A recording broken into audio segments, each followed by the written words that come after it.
सोचिए आप कहीं बैठे हैं, किसी कार्य में व्यस्त हैं और इसी दौरान आपके फ़ोन पर एक फ़ोन आता है और कॉलर आपसे कुछ बात करता है, उसके बाद फ़ोन काट देता है।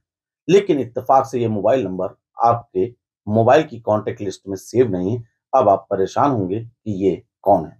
इसको लेकर हमेशा Indian mobile user true collar जो थर्ड पार्टी ऐप है, उसे अपने मोबाइल में डाउनलोड करके रखते हैं, जिस कारण से उस पर नाम दिखाई पड़ जाता है। लेकिन ट्रू कॉलर पर दिखाई पड़ने वाला ये नाम उपभोक्ताओं के उस फीडबैक के आधार पर होता है, जैसा वो उन्हें फीड करते हैं। लेकिन अब ये समस्या आपके सामने नहीं आएगी। क्या कुछ है तैयारी, हम देंगे आपको जानकारी। नमस्कार, मैं नितेश मिश्रा और आप देख रहे हैं अनादि टीवी का डिजिटल प्लेटफ़ॉर्म। आने वाले जुलाई महीने से आपके मोबाइल की स्क्रीन में एक बहुत बड़ा बदलाव होने जा रहा है।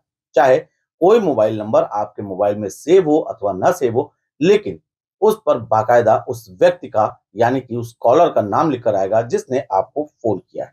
ये सुविधा ट्राई के निर्देशों के अनुसार में दी जा रही है। टेलीकॉम कंपनियां इसको लेकर लगातार तैयारी पूरी कर चुकी थी और इसको लेकर मुंबई और हरियाणा में ट्रायल भी किए जा चुके थे। संभवतः आने वाली 15 जुलाई से ये सुविधा हर किसी के मोबाइल में मिलने लगेगी। इस सुविधा को सीएनपी कहते हैं, जिसके अंतर्गत अब आपको इस समस्या से रूबरू नहीं होना पड़ेगा। दरअसल भारत भर में तमाम करोड़ों की संख्या में मोबाइल यूजर्स हैं और उनके साथ तमाम साइबर फ्रॉड होते रहते हैं। ऐसे में लोगों को इस तरीके के साइबर फ्रॉड से बचाने के लिए यह एक तकनीक निकाली गई है, जिसके अंतर्गत सीएनपी सुविधा को अब प्रदत्त करने के पूरी तरीके से निर्देश जारी कर दिए हैं। इसमें कॉलर नेम प्रेजेंटेशन की ये सुविधा तमाम लोगों के लिए आसान हो जाएगी। उनको यह दिमाग नहीं लगाना पड़ेगा, उनको ये बहुत ज़्यादा सोचना नहीं पड़ेगा कि आखिर ये फ़ोन किसने किया। अक्सर ये होता है कि आपके फ़ोन नंबर पर कोई अननोन कॉल आता है, कहीं वो अपने आप को पुलिस अधिकारी बताकर, कहीं वो अपने आप को किसी बैंक का प्रतिनिधि बताकर आपसे तमाम वो डिटेल आपकी प्राप्त कर लेता है, जिसके बाद आपके साथ साइबर क्राइम, साइबर फ्रॉड हो जाता है।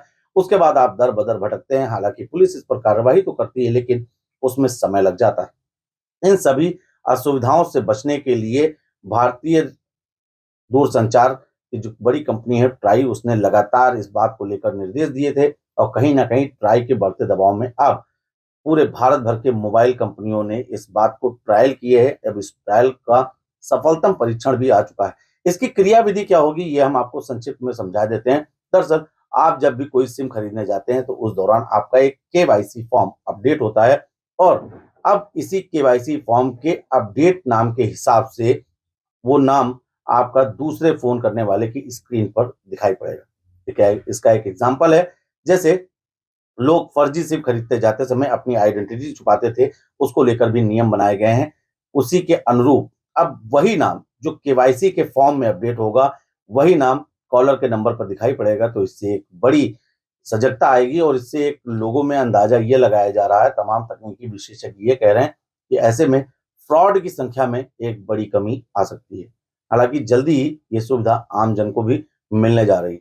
ट्राई के इस तरीके के नियम को लेकर, मिलने वाली इस सुविधा को लेकर और ट्रू कॉलर पे जो आपको जानकारी मिलती थी, उसके अनुसार आप क्या कुछ सोचते हैं? ये सुविधा कितनी अच्छी है और कितनी लाभप्रद होगी? आप हमें हमारे कमेंट बॉक्स में ज़रूर बताइए। धन्यवाद।